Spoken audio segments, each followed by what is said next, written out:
नमस्कार दोस्तों, आशा करता हूं आप लोग बहुत अच्छे होंगे। मेरा नाम है सुनील। स्टार आईक्यू परिवार में आप सभी का हार्दिक अभिनंदन, स्वागत है। आइए शुरू करते हैं हम लोग आप सभी के फेवरेट क्लास, जिसके अंदर हम लोग जान रहे हैं एनसीईआरटी को। ठीक है, एनसीईआरटी की क्लास है हमारी ये, और बहुत बहुत इंपॉर्टेंट क्लास है ये। बीते दिनों से हम लोग एनसीईआरटी पढ़ रहे हैं और अब तक हम लोग पहुंच चुके हैं कौन से चैप्टर पे? अब तक हम लोग 9 चैप्टर पे पहुंच चुके हैं। ऑलरेडी हम लोगों ने 8 चैप्टर जो है एनसीईआरटी के पढ़ दिए हैं। बहुत ही आसानी से पढ़ दिए हैं, बहुत ही आसान भी है मैं कहूंगा, और इंटरेस्ट भी बनता है, क्योंकि ये ज्योग्राफी जो है वो हमारे यूं कहिएगा आप लोग आंखों से जुड़ी हुई है। बहुत ही आसानी से हम लोग सारी चीजों को महसूस कर लेते हैं। और छोटी सी चीज अगर आती है, जैसे यहाँ पे कहीं गाय का नाम आता है, भैंस का नाम आता है, कोई घास के मैदान का नाम आता है, कोई जलवायु का नाम आता है, तो वो चीजें हम लोग क्या है कि जल्दी से पहचान लेते हैं, क्योंकि उन चीजों से हम लोग डायरेक्ट जुड़े हुए हैं। तो इस पर्टिकुलर वीडियो लेक्चर सीरीज में आज हम पढ़ने वाले हैं एनसीईआरटी क्लास 7th की ज्योग्राफी, और चैप्टर नंबर आज हमारा है 9, और कल हमारी ये ज्योग्राफी जो है वो पूरी हो जाएगी 7th क्लास की। ठीक है प्यारे बच्चे, अगर आपको इनका पीडीएफ चाहिए तो आप स्टार आईक्यू पीडीएफ पे पहुंच जाइएगा। ठीक है, मैं आज सारे के सारे पीडीएफ लेक्चर डाल दूंगा। मैंने एक्चुअल में थोड़े मिस कर रखे हैं, आज रात तक मैं जरूर डाल दूंगा इनको। और स्टार आईक्यू क्विज के नाम से जो है वो टेलीग्राम ग्रुप है, आप इस पे भी पहुंच जाइएगा क्विज देने के लिए। आप मेरे लिए इतना कर दीजिएगा यार, सभी के सभी इस पे 5-5, 10-10 मेंबर्स ऐड करिएगा यार। ठीक है, थोड़ा इसको जल्दी से 7-7,500 के आसपास है, इसको 10,000 लेके जाइएगा जल्दी से जल्दी। आप चलिएगा फेसबुक और इंस्टाग्राम पे आप मुझे जो है स्टार आईक्यू एजुकेशन के नाम से फॉलो कर सकते हैं। तो आइए बढ़ते हैं हमारे चैप्टर की ओर। अध्याय कौन सा है? हमारा 9वां अध्याय है। चैप्टर का नाम पढ़ते हैं, क्या है? Life in the temperate grassland. शीतोष्ण घास के मैदानों में जीवन क्या होता है। क्या बात है, बेहद आसान टॉपिक है, बहुत ही मजे का टॉपिक है। घास के मैदान, पहले तो आपको यह समझना जरूरी है कि ग्रासलैंड क्या होता है। आपने बीते लेक्चर्स के अंदर जो है वो फॉरेस्ट के बारे में जाना, जहां पे बहुत बड़े बड़े पेड़ होते हैं उनको फॉरेस्ट कहते हैं, जंगल कहते हैं। और कुछ ऐसे पेड़ों के बारे में भी आपने पढ़ा जहां पे जो है वो छतरी बनाए रखते हैं कि पूरे दिन का सूरज का तापमान भी जमीन पे नहीं पहुंच पाता है, क्योंकि वो सदाबहार वन है, क्योंकि वहां पे बहुत ज्यादा बारिश होती है। ऐसे पेड़ आपको जर्नली कहाँ देखने को मिले थे? ऐसे पेड़ जर्नली आपको भू मध्य रेखीय क्षेत्र में, जो कि आपका जैसे ये 0 डिग्री है, यहाँ पे 10 डिग्री ऊपर हुआ नॉर्थ में, 10 डिग्री नीचे हुआ, इस वाले क्षेत्र में आपको बहुत ही सघन वन देखने को मिलते हैं। यहाँ का जीवन कैसा होता है हम लोगों ने ये भी पढ़ लिया है कि कैसी लाइफ होती है, कैसे लोग अपना व्यवसाय करते हैं या किस तरीके से अपने जीवन में रहते हैं, कैसी खेती करते हैं, कृत्रिम और दहन खेती आप लोगों को मैंने कल बताई भी थी, जो कि बहुत इंपॉर्टेंट भी है। ठीक है, टेम्परेचर कैसा होता है? बहुत ज्यादा गर्मी रहती है और रात के टाइम थोड़ी सी ठंड होती है, लेकिन दिन के टाइम बहुत गर्मी होती है, लेकिन नमी सारा साल बनी रहती है। ठीक है, बारिश बहुत ज्यादा होती है। यहाँ पे लोग अपने घर बनाते हैं, ढलानों वाले घर जो है वो बनाते हैं। अमेज़न नदी बेसिस के बारे में हम लोगों ने कल पढ़ा भी था। तो ये सारी चीजें हम लोगों ने कल के लेक्चर्स में देख ली थी। एनाकोंडा सांप पाया जाता है, सरीसृप की जो है ऐसी प्रजातियां हैं जो बहुत बड़ी बड़ी दुनिया के बड़े बड़े सांप है, वो इन्हीं जंगलों में। पृथ्वी के फेफड़े भी इन्हीं को ही बताया था। लेकिन आज हमें जो जानना है ना, वो शीतोष्ण घास के मैदानों के बारे में जानना है। अब ये शीतोष्ण घास के मैदान कहाँ पे होंगे? देखिएगा, सीधी सी बात है, हमारी ये अर्थ है। ठीक है, इस अर्थ के बिल्कुल बीचों बीच ये वाली है इक्वेटर। कहाँ पे है ये? 0 डिग्री पे इक्वेटर है। ये वाली आपकी जो है 23.5 डिग्री पे कौन सी आएगी? 23.5 डिग्री पे कर्क रेखा आएगी नॉर्थ साइड में, और यहाँ पे 23.5 डिग्री पे आएगी आपकी मकर रेखा। ठीक है, दक्षिण साइड में या साउथ साइड में। यहाँ पे आपका 66.5 डिग्री का जो है आपका एक यहाँ पे और पड़ाव है। और जो आपका ये वाला इलाका है, इस वाले जो इलाके को जो है ना हम लोग क्या कहते हैं, 23.5 से 66.5 डिग्री वाले इलाके को, इसी को ही हम लोग शीतोष्ण एरिया कहते हैं। ठीक है, यही हमारा जो है टेम्परेट रीजन होता है। यहाँ पे भी यही बात हुई आपकी, ये वाला भी टेम्परेट रीजन होता है। यहाँ तो फिर आके जाके आपका पोल्स आ ही जाते हैं। ठीक है, तो यहाँ पे जो घास है, आपके घास के मैदान है, यहाँ की जलवायु या यहाँ के रहन सहन, यहाँ पे लोग रह रहे हैं तो कैसे अपना जीवन बिताते होंगे और क्या व्यवसाय करते होंगे, इसके बारे में हम लोग इस पर्टिकुलर चैप्टर के अंदर पढ़ेंगे। मेरा नाम है Sunil. Star IQ YouTube channel में आप सभी का हार्दिक अभिनंदन, स्वागत करता हूं मैं। तो आइए बढ़ते हैं, मेरे साथ में आप आगे लेके चलता हूं आपको मैं। हम लोग इस पर्टिकुलर लेक्चर में, वैसे देखो मैंने आपको याद होगा तो एक पीछे चैप्टर्स में पढ़ाया था कि जैसे सवाना अफ्रीका के घास के मैदान है, वेल्ड था, प्रेरीज थे, पंपास थे, स्टेपिस थे, ऐसे बहुत सारे घास के मैदान मैंने आपको अलग अलग क्षेत्र में बताए थे। लेकिन इस पर्टिकुलर लेक्चर में एनसीईआरटी ने हमें दे रखे हैं, एक तो पेरीज के बारे में दे रखा है, एक वेल्ड के बारे में दे रखा है, इन दोनों का जीवन के बारे में, क्योंकि दोनों बहुत अलग है। ठीक है, ये तो आपका मध्य अमेरिका में आ गया, ये आपका जो है अफ्रीका की साइड में आ गया, इसके ऊपर तो जो है वो हिंद महासागर भी टच करता है। और इन दोनों का आप अगर जीवन देखते हो तो बहुत ही अलग है। इन दोनों को अगर आप यूं देखिएगा, ओवरव्यू में देखते हैं ना, तो जो ये प्रेरीज होते हैं ना, यहाँ पे तो सारा का सारा मैदान है, सारी सारी भूमि समतल है। लेकिन आपको वेल्ड के अंदर देखने को क्या मिलेंगे, वेल्ड के अंदर आपको पठार देखने को मिल सकते हैं, कुछ बड़े बड़े प्लेटूज देखने को मिल सकते हैं, कुछ छोटे मोटे पहाड़ भी देखने को मिल सकते हैं। और दूसरी बात यहाँ पे है कि यहाँ पे हिंद महासागर है, तो हिंद महासागर का भी थोड़ा थोड़ा इफेक्ट जरूर पड़ेगा ही पड़ेगा। मतलब ये एक जैसा नहीं है, प्लेन नहीं है, तो दोनों में बहुत भिन्नता है। हालांकि है दोनों ही शीतोष्ण, ये मत समझिए कि दोनों को एक में गर्मी है उसमें ठंड है, ऐसा नहीं है दोनों ही शीतोष्ण। लेकिन दोनों की थोड़ा सा फर्क है जगह का हिसाब से, एक समतल है, एक में प्लेटू वगैरह है। तो चलिए विस्तार से जानते हैं हम लोग। सबसे पहली बात है कि फॉरेस्ट किसे कहते हैं, जंगल किसे कहते हैं। जिन स्थानों पर पेड़ मुख्य वनस्पति है उन्हें ही वन कहा जाता है। The place where trees are the main vegetations are called forest. Simple सी बात है, जहां पे पेड़ ही पेड़ होते हैं उसे ही तो हम लोग जंगल कहते हैं। ग्रासलैंड की अगर बात की जाए, घास तलों की बात की जाए, तो किसे कहते हैं, जिन क्षेत्रों में घास पौधों के जीवन में प्रमुख है उन्हें जो है घास तल कहा जाता है। The region where the grass are predominant in plant life are called grass site. यहाँ पे पेड़ नहीं होते हैं, यहाँ पे केवल घास ही घास होती है। घास की ऊंचाई तकरीबन 3 से 4 मीटर तक भी हो सकती है। ठीक है, और तकरीबन चारों जगह घास ही होती है। क्या सर वहां पे कोई भी पेड़ नहीं होता है? और छोटे मोटे होते हैं, बहुत ही छोटे छोटे पेड़ कह सकते हो आप लोग। ठीक है, जनरली यहाँ पे घास ही होती है। और दूसरी बात क्या है, यहाँ पे लगभग 1/4 घास भूमि पृथ्वी की सतह पे है। About a quarter of the grass land is on the surface of earth. हमारी जो अर्थ है उसका 1/4 भाग जो है, उसका 1/4 भाग कौन सा है आपका, 1/4 भाग आपका ग्रास का बना हुआ है, घास का बना हुआ है। ये बात भी आप जो है याद कर लीजिएगा। तो वैसे आपको अगर मैं पूछूं कि हमारी अर्थ जो होती है उस पे पानी कितना है, तो आपका जवाब क्या रहेगा? अर्थ के ऊपर पानी का आपका जवाब ये रहेगा कि सर हमारी अर्थ के ऊपर 71% जो है वो पानी है। ठीक है, और इस 71% को अगर हम लोग सर पूरा 100% मान लेते हैं, तो इसका जो है आपका 97% जो है वो कहाँ पाया जाता है, वो महासागरों में पाया जाता है। ठीक है, ये बात भी आपको याद कर लेनी है। तो ये तो बात आपको समझ में आई। अब ये बात है कि ये 97% जो है ना, इस 97% में भी सारा पानी जो है ना ये लवणीय है, क्योंकि बाकी बच गया वो 3% है, उसे ही हम लोग जो है वो पीते सहारे को भी नहीं है, क्योंकि ज्यादातर यहाँ पे ग्लेशियर के रूप में, बर्फ के रूप में जमा हुआ पानी है। अगली बात यहाँ पे इंपॉर्टेंट है कि दुनिया के घास के मैदानों को जलवायु के आधार पे 2 मुख्य श्रेणियों में विभाजित किया गया है। दुनिया के जितने भी घास के मैदान हैं उनको जलवायु यानी कि क्लाइमेट के ऊपर जो है कैटेगरीज डिवाइड कर दी गई है उनकी। पहली कौन सी है? शीतोष्ण घास के मैदान, जिनको हम लोग टेम्परेट ग्रासलैंड कहते हैं। और दूसरी कौन सी होगी? हमारी उष्ण कटिबंधीय घास के क्षेत्र होंगे, जिसको हम ट्रॉपिकल जो है, ट्रॉपिकल कहेंगे, ट्रॉपिकल एरिया होगा, या हम लोग ऑलरेडी इन्हें जो है वो पढ़ चुके हैं ट्रॉपिकल वाले रीजन को, जो हमारा भूमध्य रेखीय क्षेत्र है, और ट्रॉपिकल ही आप लोग कह सकते हो, या कर्क रेखा और मकर रेखा के बीच का आपका क्षेत्र कह सकते हो। लेकिन हमें इस पर्टिकुलर लेक्चर में शीतोष्ण घास के मैदान के बारे में पढ़ना है। उसके अंदर एक वर्ड है आपका घास का मैदान, जिसको हम लोग प्रेअरी कहते हैं। प्रेअरी के बारे में हम लोग जानते हैं। तो चलिए सबसे पहले हम लोग ये जानते हैं कि ये प्रेअरी शब्द जो है ये कहां से निकल के आया है, कौन सी भाषा से इसकी उत्पत्ति हुई है। तो प्रेरी शब्द की उत्पत्ति लैटिन भाषा का एक शब्द है प्रिएटा, प्रिएटा से हुई है, जिसका सिंपल सा मतलब होता है सादल होता है। The word prairie originated from the Latin word prieta which means meadow। ठीक है, तो इतनी बातें आपको याद रखनी है। बस आपको इतना याद रखना है कि प्रेयरी शब्द जो है वो कौन सी भाषा से आया है, क्योंकि आपको यहाँ पे जो है बहुत सारी चीजों के बारे में समझना है, बहुत सारी भाषाएं हैं। आपको याद होगा मैं आए दिन कोई ना कोई बात बताता रहता हूँ कि कोई ना कोई शब्द आता है कि ये कौन सी भाषा का है, ये कौन सी भाषा का है।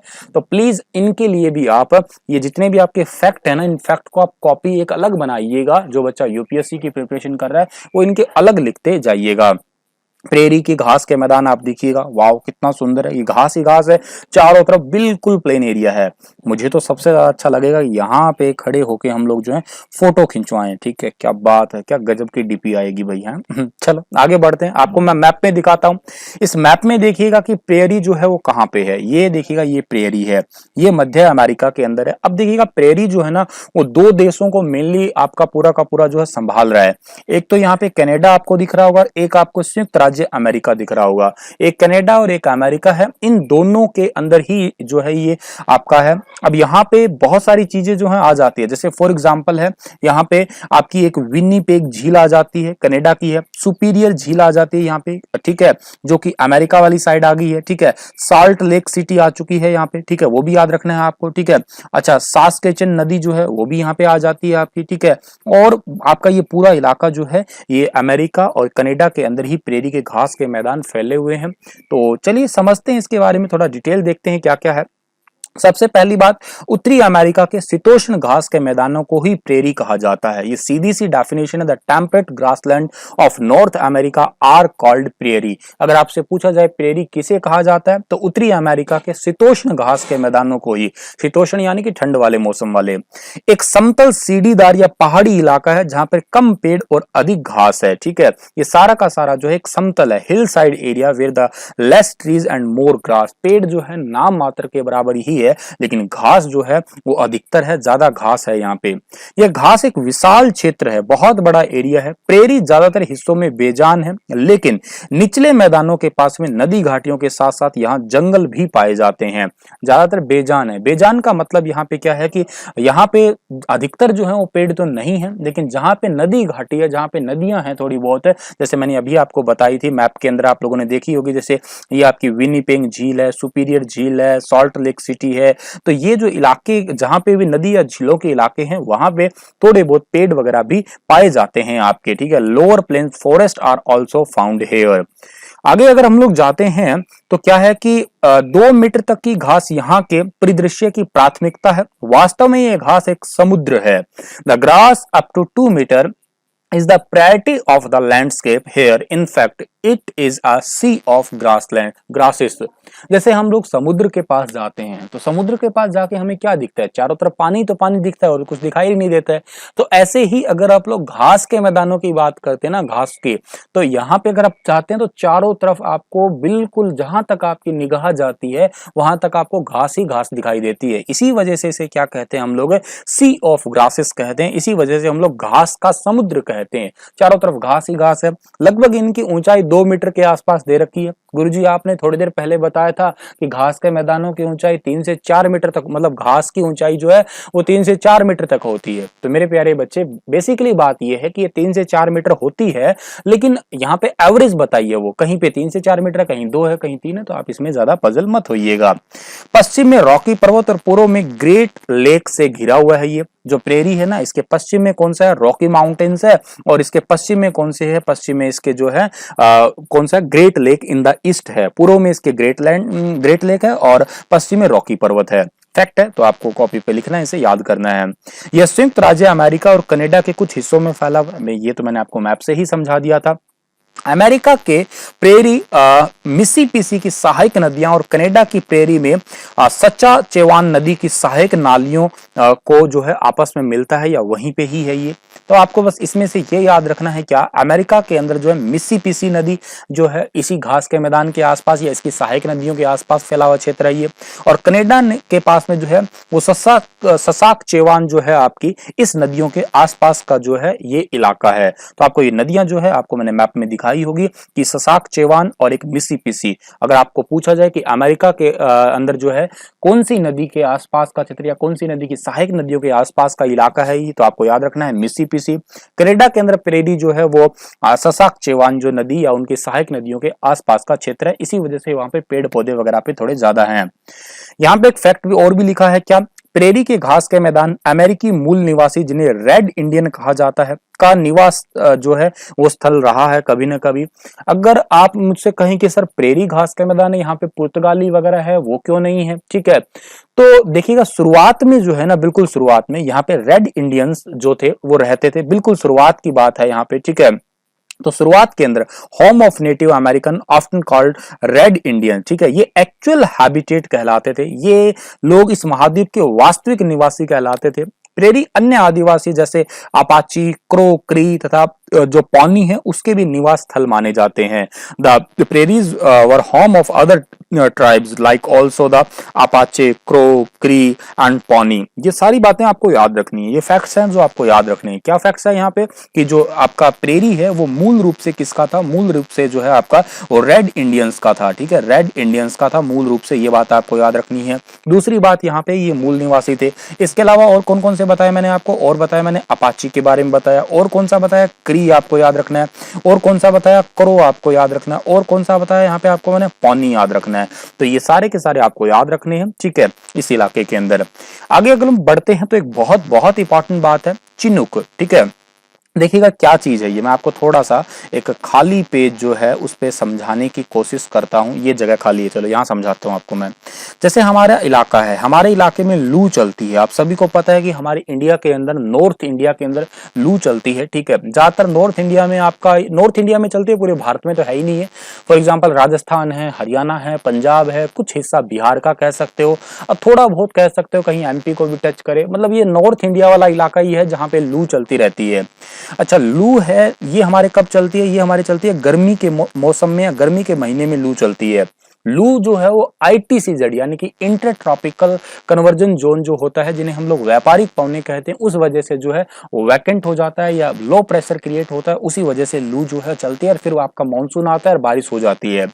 ऐसे ही एक हवा है जहां जिसका नाम दिया है चिनुक, ठीक है। ये चिनुक जो है वो कहाँ चलती है? ये प्रेरी घास के मैदानों में चलती है। लेकिन एक मजे की बात है, लू चलती है गर्मियों में, चिनुक जो है वो चलती है सर्दियों में। ये इसकी एक विशेषता है। अच्छा, जैसे ही चिनुक हवा चलती है ना, तो क्या होता है उस जगह का टेम्परेचर, अब देखो सर्दियों में टेम्परेचर जो है प्रेरी का तकरीबन -20 डिग्री के आसपास चला जाता है। गर्मियों में टेम्परेचर 20 डिग्री सेल्सियस के आसपास रहता है। गर्मियों में चलो 20 डिग्री रहता है, 20 डिग्री में इंसान आराम से जी लेता है, ठीक ठाक सा मौसम रहता है, बढ़िया रहता है, कोई दिक्कत वाली बात नहीं है। जैसे हमारा अक्टूबर नवंबर का महीना रहता है, तो रात के टाइम कह दो आप लोग, या दिसंबर के आसपास, ठीक है, 20 डिग्री में हम लोग आसानी से रह लेते हैं। लेकिन -20 डिग्री में भाई दांत जो है वो किटकिटाने लग जाते हैं, और यूं कहिएगा आप लोग बड़ा मुश्किल वाला काम हो जाता है।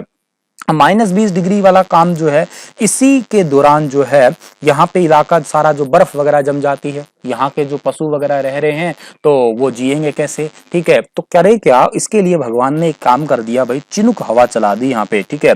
ये चिनुक हवा गर्म होती है, ये ध्यान रखिएगा, सर्दियों में चलती है पर होती गर्म है। और जैसे चिनुक हवा चलती है वहां की, तो तभी जो है वहां का टेम्परेचर गर्म हो जाता है, बर्फ पिघल जाती है, घास वगैरह जो है पशुओं को चरने के लिए मिल जाता है। तो यूं कहिएगा उसके वहां के जीवन को बनाने के लिए, कहते हैं ना भगवान ने सबके लिए सोच रखा है कुछ ना कुछ, तो बिल्कुल ये सोचा हुआ ही समझिएगा आप लोग, और बहुत ही बढ़िया काम है ये। जैसे चिनुक चलता है और वैसे ही जो है वहां का टेम्परेचर थोड़ा सा गर्म हो जाता है। अगर आप मुझसे पूछे सर चिनुक क्या है, तो चिनुक एक स्थानीय पवन है, ठीक है, एक स्थानीय विंड, आपकी वहां की जो है लोकल विंड आप इसे जो है कह सकते हो। तो होपफुली आपको समझ में आई होगी ये बात। और अब आप इस फैक्ट को पढ़िएगा, चिनुक एक गर्म पवन है जो कि शीत ऋतु में बहती है, ठंड में ही बहती है तथा कम समय में ही तापमान को बढ़ा देती है। तापमान में वृद्धि के कारण बर्फ पिघलने लगती है एवं पशुओं के चरने के लिए चारागाह जो है वो उपलब्ध हो जाता है। Pasture land available for grazing of animal. Chinook is a hot wind that blows in winter and therefore raises in the temperature within a short time. This increase in temperature result in the melting of snow, making pasture land available for grazing of animal. यानी कि पशुओं के चरने के लिए जो है वो घास बन जाता है यहाँ पे। तो आपको ये फैक्ट याद रखना है कि लू जो है वो नॉर्थ इंडिया के अंदर कह सकते हो आप लोग, और चिनुक जो है वो आपकी प्रेरी के अंदर चलती है, लेकिन सर्दियों के अंदर चलती है, ये याद रखिएगा आप लोग। प्रेरी की जलवायु देखते हैं हम लोग, क्लाइमेट कैसा होगा वहां पे आपका। अब आपको मैंने बहुत अच्छे से समझा रखा है पिछले लेक्चर में कि जो आपकी जलवायु होती है और मौसम होता है, इन दोनों में बहुत ज्यादा फर्क है। जलवायु और मौसम में फर्क ये है आपका कि मौसम तो दिन रात का होता है, लेकिन जलवायु जो होती है आपकी वो कई सालों की होती है, ठीक है। ऐसा नहीं है कि एक दो दिन में चेंज हो जाए, कई सालों के बाद में चेंज होती है ये। तो महाद्वीप के मध्य में स्थित इसमें अत्यधिक तापमान के कारण एक महाद्वीपीय जलवायु है। Located in the middle of the continent, it has a continental climate with the extreme temperature. इस बात को आप जो है अच्छे तरीके से याद कर लेना, क्या कि एक्सट्रीम टेम्परेचर क्या होता है। अब आप इस एक्सट्रीम टेम्परेचर के बारे में अच्छे से समझने की कोशिश करिएगा और जानने की कोशिश करिएगा। एक्सट्रीम टेम्परेचर का यहाँ पे मतलब ये है कि मैंने आपको बताया कि गर्मियों में तापमान जो होता है कितना 20 डिग्री सेल्सियस होता है, और सर्दियों का जो तापमान है आपका वो -20 डिग्री के आसपास जो है वो पहुंच जाता है आपका। ठीक है, तो ये एक्सट्रीम ही तो कहिएगा आप लोग। 20 डिग्री पॉजिटिव ठीक है आपका, लेकिन 20 डिग्री नेगेटिव जो है ना आपका वो बहुत खतरनाक है। -20 डिग्री जो है वो बहुत ज्यादा खतरनाक होता है। तो इस बात को आप अच्छे से समझ के चलिएगा, याद करके चलिएगा। -20 डिग्री जो है वो बहुत ही ज्यादा जो है वो गलत बात है। इसी वजह से इसे हम लोग जो है वो एक्सट्रीम टेम्परेचर के नाम से पुकारते हैं। एक्सट्रीम क्लाइमेट कह सकते हो आप लोग यहाँ का। ठीक है प्यारे बच्चे, आगे बढ़ते हैं हम लोग। जबकि सर्दियों में कनाडा के विनीपेग में तापमान भी 0 से 20 डिग्री -सेल्सियस से नीचे दर्ज होता है। अब आपको ये विनीपेग पार्टिकुलर यहाँ पे याद रखना है। ठीक है, विनीपेग आपको क्या याद रखना है, विनीपेग जो है ना आपका, सर्दियों में यह क्षेत्र बर्फ की मोटी परत से ढका रहता है। यहाँ वार्षिक वर्षा जो है वो सामान्य रहती है। ठीक है, in this winter season, in winter region या सीजन के दौरान क्या होता है, it is covered with a thick layer of snow, annual rainfall is normal here. जो घास के विकास के लिए अनुकूल भी है, क्योंकि अगर बारिश नहीं होगी तो जाहिर सी बात है घास का विकास जो है वो कैसे हो सकता है। उत्तर दक्षिण अवरोध की अनुपस्थिति में यहाँ चिनुक नाम की एक स्थानीय हवा होती है। ये तो मैंने आपको बता दिया कि local wind here called chinook. Chinook को हम लोग लोकल विंड के नाम से पुकारा करते हैं। संयुक्त राज्य अमेरिका के प्रेरी में प्रमुख शिकागो नगर है। आपको ये पक्का याद रखना है, स्वामी विवेकानंद जी से रिलेटेड है ये। क्या बात है स्वामी विवेकानंद से रिलेटेड, आप कमेंट सेक्शन में लिख के बताइएगा मुझे ये। ठीक है, एक यहाँ पे इलाका जो है कौन सा है आपका, मिनियापोलिस, एक है इंडियानापोलिस, एक है कनसास, एक है डेनवर। कनाडा के प्रेरी के प्रमुख की बात की जाए तो एक है एडमॉन्टन, एक है सेस्काटून, एक है कैलगरी, एक है विनीपेग। अब आपको ये सारे याद नहीं रखने, आपको 2 याद रखने, एक तो विनीपेग याद कर लो, एक शिकागो याद कर लीजिए आप लोग। विनीपेग मैंने आपको बता दिया है कनाडा का है, और यहाँ पे सर्दियों का टेम्परेचर -20 डिग्री तक चला जाता है। और शिकागो जो है स्वामी विवेकानंद से संबंधित है। बाकी ज्यादा विस्तार आप कमेंट में खुद बताइएगा। चलिए आगे हम बात करते हैं प्रेरी के फ्लोरा और फोना की बात करते हैं हम लोग। यहाँ पे दोनों ही सेम लिख दिए गए, गलती से फ्लोरा फोना लिख रहा था यहाँ पे हमने। फ्लोरा फोना का मतलब ये है कि यहाँ के पेड़ पौधे कैसे हैं, यहाँ पे जीव जंतु कैसे होंगे आपके। प्रेरी आम तौर पे जो है आपका यहाँ का पानी जो है आपका वो ट्रीलेस, ये बेस्वाद नहीं है, हिंदी गलत हो गई। प्रेरी इज जनरली ट्रीलेस, यहाँ पे मतलब जो पेड़ होता है ना आपका वो है ही नहीं यहाँ पे। वाटर इज अवेलेबल हेयर, हाँ पानी जरूर है यहाँ पे, मौजूद होता है, पानी बिल्कुल होता है यहाँ पे। हेयर ट्री लाइक, यहाँ पे जो पेड़ हैं वो कौन कौन से पेड़ है यहाँ पे, एल्डर है, पॉपुलर है, ठीक है, विलो है, शार्पट, ये जो सारे पेड़ हैं ये पेड़ यहाँ पे पाए जाते हैं, नो डाउट यहाँ पे। लेकिन यहाँ पे ज्यादातर जो है आपके घास ही है। ये पेड़ कहाँ पे है, जहाँ पे नदी वाला इलाका है आपका, नदी के आसपास वाला इलाका है, यहीं पे ही आपके थोड़े बहुत जो है वो पेड़ पाए जा सकते हैं। 50 सेंटीमीटर से अधिक वर्षा वाले क्षेत्र कृषि के लिए उपयुक्त है, क्योंकि यहाँ की मिट्टी जो है वो उपजाऊ मिट्टी कहलाती है। 50 सेंटीमीटर से ज्यादा वाला जो क्षेत्र है यहाँ पे जो है आपकी वो कृषि के लिए उपयुक्त क्षेत्र है, क्योंकि खेती बाड़ी यहाँ पे की जा सकती है। खेती बाड़ी बिल्कुल करते भी होंगे ये, ठीक है, नो डाउट इस बात में। तो हालांकि इस क्षेत्र की मुख्य फसल कौन सी है, मुख्य फसल यहाँ की है आलू है, सोयाबीन है, कपास है, अल्फा है, ठीक है। Although the main crop of this region is maize, एक मक्का जो है यहाँ की सबसे बड़ी जो है फसल आप कह सकते हो। बाकी इसके अलावा अन्य फसलों में आएगा आलू, सोयाबीन, कपास, अल्फा, तो ठीक है। आप लोगों ने कभी सुना होगा अमेरिकी भुट्टा, ठीक है, फिल्मों में भी आप लोगों ने इसको बहुत अच्छे से सुना होगा। अमेरिकी भुट्टा बहुत ही फेमस भी है, यूं कहिएगा आप लोग, अमेरिका भुट्टा। और हालांकि इस क्षेत्र की मुख्य फसल मक्का है, तो ये आपको अच्छे से तरीके से याद रखनी है मक्के फसल को भी। इस क्षेत्र में मवेशियों के पालन के लिए उपयुक्त है। बहुत सारे मवेशी है जो यहाँ पे पाले जाते हैं, और बड़े बड़े मवेशियों के फार्म हाउस है, खेत कहलाते हैं। इनके लिए जो इनकी सेवा करते हैं उनको कॉबॉयज कहा जाता है, ठीक है, कॉबॉयज कहते हैं हम लोग। और आप लोगों ने इन कॉबॉयज को देखा होगा, फिल्मों में देखा होगा। एक मूवी है, आप देखना उसको, पुरानी जींस करके मूवी है, शिमला पे बनी हुई है, पूरी शिमला में कसौली पे बनी हुई है, सॉरी यहाँ कसौली पे बनी हुई है। उसमें इस कॉबॉय वर्ड का बहुत अच्छे से जो है यूज कर रखा है, इवन दिखा भी रखा है कि कॉबॉयज होते क्या हैं। ये आप देखे होंगे कि ये जो गोल गोल हैट वाले होते हैं, घोड़े वगैरह जनरली पालते हैं, या छोटे छोटे आपके जो हाउसेस बने होते हैं जहाँ पे ये मवेशियों को पालते हैं, इन्हीं को जो है हम लोग कॉबॉयज कहते हैं। पुरानी जींस मूवी है, उसके अंदर बेसिकली इसका मेरे हिसाब से कंसेप्ट जो है यूज कर भी रखा है। चलो अगली बात है बाइसन। बाइसन अमेरिकी भैंस है, इस क्षेत्र का सबसे महत्वपूर्ण जानवर है। ठीक है, बाइसन यहाँ पे अमेरिकी भैंस को कहा जाता है, ध्यान रखिएगा। हमारे हरियाणा वगैरह इलाके में या बाइसन का प्रॉपर मीनिंग तो जोटा होता है, ठीक है, लेकिन बाइसन या अमेरिकी भैंस है, इस क्षेत्र का सबसे महत्वपूर्ण जानवर है ये। लगातार शिकार के कारण यह जानवर लगभग खत्म ही हो गया है और इसे सुरक्षित जानवरों के रूप में वर्गीकृत किया गया है। बाकी इस क्षेत्र में खरगोश भी है, कयोट भी है, गौफर भी है और कुत्ता भी यहाँ पे जो है पाला जाता है। बाइसन आप देखिएगा फोटो में ये है, ठीक है। और जो है क्योट है, ये कुत्ते जैसा ही होता है लगभग। गौफर ये लगभग गिलहरी जैसा ही होता है। ये ज्यादातर इस वाले इलाके में जो है ये पाए जाते हैं। कंबाइन, कंबाइन क्या होता है खैर आपको अच्छे से पता है, एक मशीन जो बुआई, जुताई और थ्रेसर जैसे तीनों कार्यों को एक साथ कर सकती है, ये तो आप बहुत अच्छे से जानते ही हैं। खैर प्रेरी के लोग कैसे होंगे भाई? इन क्षेत्रों के लोग बहुत ज्यादा मेहनती होते हैं, ठीक है। उन्होंने अपने विशाल प्राकृतिक संसाधनों का उपयोग करने के लिए सफलतापूर्वक तकनीक का जो है विकसित किया है। अब देखिएगा यहाँ के लोग हैं, जहां पे ज्यादा जो है आपके घास अगर ज्यादा होगा, जाहिर सी बात है, जहां पे घास ज्यादा होगा तो वहां पे जो है वो पशु भी ज्यादा पाए जाएंगे, ठीक है। अब पशुओं से क्या कर सकते हैं वो, दो चीजें हो सकती है पशुओं से। उद्योगों की बात की जा सकती है, एक तो वो जो है मतलब घास का मैदान है, प्लेन एरिया है, तो एक कृषि की खेती हो सकती है उनकी। अगर अच्छा पशु है उनके पास में, तो पशु के साथ साथ वो क्या करने वाले हैं कि दुग्ध उत्पादन यानी कि डेयरी वगैरह का काम भी वो करते होंगे। तो ये धीरे धीरे वक्त के साथ में इन्होंने अपने आप को बदला है और अपने जो प्रोडक्शन हाउसेस है या टेक्निक्स है, milk production is the another major industries, दुग्ध उत्पादन की जो है यहाँ पे डेयरी वगैरह जो है, इनका उद्योगों का बहुत तेजी से विकास हुआ है समय के साथ में। कोयला और लोहे जैसी खनिजों की विशाल भंडार भी है। सड़क और रेल नहर की उचित व्यवस्था के कारण यह क्षेत्र दुनिया का सबसे बड़ा औद्योगिक देश भी वाला क्षेत्र जो है बन गया है। देखो मैंने आपको पीछे के लेक्चर में पढ़ा ही रखा है कि जो सबसे प्लेन इलाका होता है, प्लेन इलाके में दुनिया भी बहुत ज्यादा पाई जाती है, दुनिया की विविधता पाई जा सकती है और लोग आसानी से रहते हैं। बस टेम्परेचर थोड़ा सा माइनस वाला जाता है कुछ हिस्सों में, तो वो थोड़ा गड़बड़ है, बाकी हिस्सा जो है बहुत ही अच्छे तरीके से लोग रहते हैं यहाँ पे। तो इतनी बातें आप लोगों ने जाननी है। किसके बारे में जान ली आपने लोगों ने? अभी प्रेरी के बारे में जान ली। तो चलिए आप लोग दूसरा हिस्सा जानते हैं इस चैप्टर का हमारा, जिसका नाम है वेल्ड, ठीक है।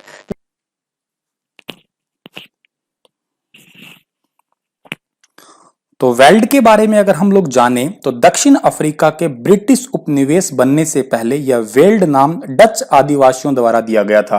अभी मैंने आपको बताया प्रेरी कहां से आया है, लैटिन भाषा से आया है, लेकिन आपका जो वेल्ड है वो कहां से आया है, डच द्वारा दिया गया है, डचिस द्वारा दिया गया ये नाम है। तो आपको ये वाली बात भी यहाँ पे याद रखनी है। कुछ इस टाइप के ये मैदान है, ठीक है, लेकिन आपको मैप में दिखना होगा ये कहाँ पे है। तो ये वाला इलाका जो है आपका, ये वाला सारा का सारा वेल्ड घास के मैदान वाला इलाका है, ठीक है।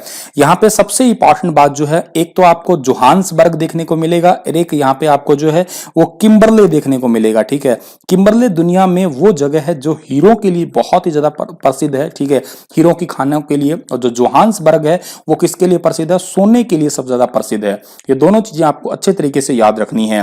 बाकी यहाँ पे जो है प्रिटोरिया जो कि अफ्रीका की राजधानी है, जो आपको याद रखना है, ठीक है, वो भी है। जोहान्सबर्ग है, किम्बरले है, ये वाले सारे इलाके जो हैं वो कहां पे है, इसी मैदान के वेल्ड के पास में ही है। दक्षिण अफ्रीका के शीतोष्ण घास के मैदानों को वेल्ड कहा जाता है और वेल्ड 600 मीटर से लेके 1100 मीटर तक की ऊंचाई वाले पठार हैं, आपके प्लेटू पाए जाते हैं ये। अब आपको मैंने कहा था ना ये प्लेन नहीं है, जैसे प्रेरी जो था वो प्लेन था, लेकिन ये कहीं ऊंचा है कहीं नीचा है, ठीक है। और ये सबसे नीचे का हिस्सा हो गया, ये ऊपर का हो गया, ऊपर वाले को हाई वेल्ड के नाम से भी जानते हैं। और यहाँ पे जो है द्रकेश्वर पर्वत के चारों ओर से घिरा हुआ है, ये भी याद रखिएगा आप लोग। ये जो पूरा इलाका है द्रकेश्वर पर्वत से घिरा हुआ है, वेल्ड बीच में है, चारों तरफ इसके द्रकेश्वर माउंटेन की सीरीज बनी हुई है। इसके पश्चिम में कालाहारी रेगिस्तान है, बहुत बहुत इंपॉर्टेंट है। इसके जो पश्चिम में यानी कि वेस्ट के अंदर कालाहारी डेजर्ट्स पाया जाता है। हाई वेल्ड, अभी मैंने कहा ना ऊंचाई वाला इलाका जो उसको हाई वेल्ड कहते हैं, ये जनरली उत्तर पूर्व के अंदर स्थित है, जिसकी ऊंचाई कुछ स्थानों पे 1600 मीटर तक की भी है। हाई वेल्ड की अगर आपसे ऊंचाई पूछी जाए तो कितनी है, 1600 मीटर तक की ऊंचाई भी है यहाँ पे। ऑरेंज और लिम्पोपो नदियों की सहायक नदियां इस क्षेत्र को सिंचित करती है। आप इस मैप में देखिएगा दो नदियां हैं, एक तो यहाँ पे है ऑरेंज नदी, ठीक है, और एक है लिम्पोपो, ठीक है। ये दो नदियां जो है यहाँ की बहुत ही फेमस नदियां हैं, या इस क्षेत्र को सिंचाई के लिए जरूरी वाली नदी है यहाँ पे ये।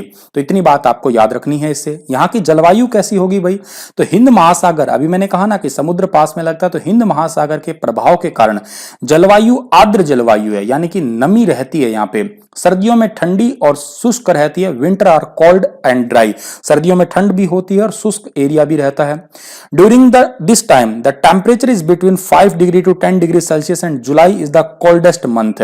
इस समय के दौरान जो है तापमान यहाँ पे 5 डिग्री सेल्सियस रहता है और 5 से 10 डिग्री सेल्सियस के बीच में, और जुलाई सबसे ठंडा महीना होता है। तो ये फैक्ट आपको जो है याद रखना है। क्या याद रखना है कि वर्ल्ड के अंदर सबसे ठंडा महीना कौन सा है? जुलाई का रहता है।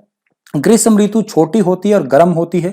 गर्मियों में जोहान्सबर्ग का तापमान लगभग 20 डिग्री जो है दर्ज किया गया है, जहां पे मैंने अभी आपको कहा था जो है सोने की खानों के लिए प्रसिद्ध है ये। वेल्ड क्षेत्र में वर्षा गर्मियों के महीनों में नवंबर और फरवरी के बीच में। Very very very very important question है, ऑलरेडी इसे यूपीएससी पूछ चुका है। बहुत इंपॉर्टेंट है कि यहाँ पे बारिश जो है, देखो हमारी बारिश कब होती है? जून से लेके और ये सितंबर के महीने के दौरान हमारा सीजन रहता है, लेकिन यहाँ पे सीजन देखिएगा नवंबर और फरवरी वाला सीजन है आपका। यहाँ पे इस दौरान बारिश होती है, तभी ये गर्मियों का सीजन आता है यहाँ पे। और जलवायु के बारे में क्या पढ़ेंगे? गर्म सागर के वर्तमान में वेल्ड किस्में के ऊपर बहने के कारण है। This is due to hot ocean current flowing over the veld strands.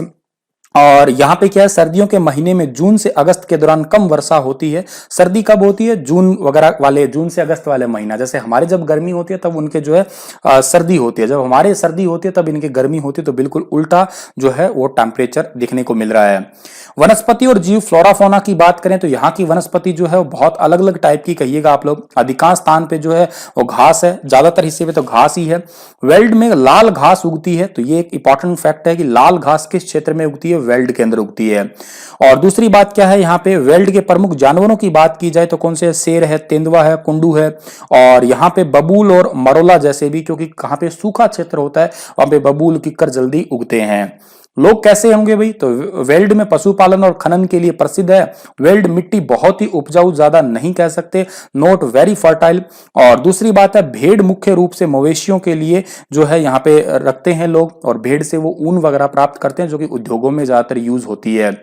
और मेरिनो भेड़ एक लोकप्रिय प्रजाति है जो कि दूध उत्पादन यहाँ एक और महत्वपूर्ण व्यवसाय है। तो आपको ये याद रखना है कौन सी भेड़ की ऐसी प्रजाति है जो कि दूध उत्पादन के लिए फेमस है। तो merino sheep is a popular species and milk production, ये ज्यादा इंपॉर्टेंट है। पशुपालन गर्म और नम क्षेत्रों में किया जाता है, और मक्खन उत्पादक जैसे डेयरी उत्पादक हुआ, घरेलू उपयोग हुआ, निर्यात के लिए जो है जनरली यूज किए जाने वाले हैं आपके। तो ये बात तो फैक्ट है आपके। वेल्ड के निवासी में और क्या है, वेल्ड में खनिजों की बहुतायत है, जैसे लोहा है, कोयला है, सोना है, हीरे हैं। मैंने अभी आपको बताई ये बातें। लोहा और इस्पात उद्योग यहाँ पे बहुत ही ज्यादा डेवलप है आपकी। Iron and steel industries has developed there. सोने और हीरे की खान इस राज्य के लोगों का बहुत ही मुख्य व्यवसाय है, जो कि इंपॉर्टेंट मैंने बताया। सोने की खान कहाँ? जोहान्सबर्ग में। और जो हीरे की खान कहाँ पे है आपकी? हीरे की खान अभी आपको मैंने बताई है, किम्बरले की हीरे की खान फेमस है। इस राज्य में प्रचुर खनिज संपदा के साथ साथ यातायात की भी एक अच्छी तरह से जो है विकसित प्रणाली है। ठीक है, आप ये देखिएगा, किम्बरले की ये हीरे की खान है, ये सोने की जोहान्सबर्ग की खान है। तो इतना ही था आपका ये चैप्टर। बहुत ही आसान सा चैप्टर था, इजीली आपको समझ में आ जाने वाला था। आशा करता हूँ चीजें समझ में आई होगी। धन्यवाद। हंसते रहना, मुस्कुराते रहना, वीडियो को शेयर भी कर देना।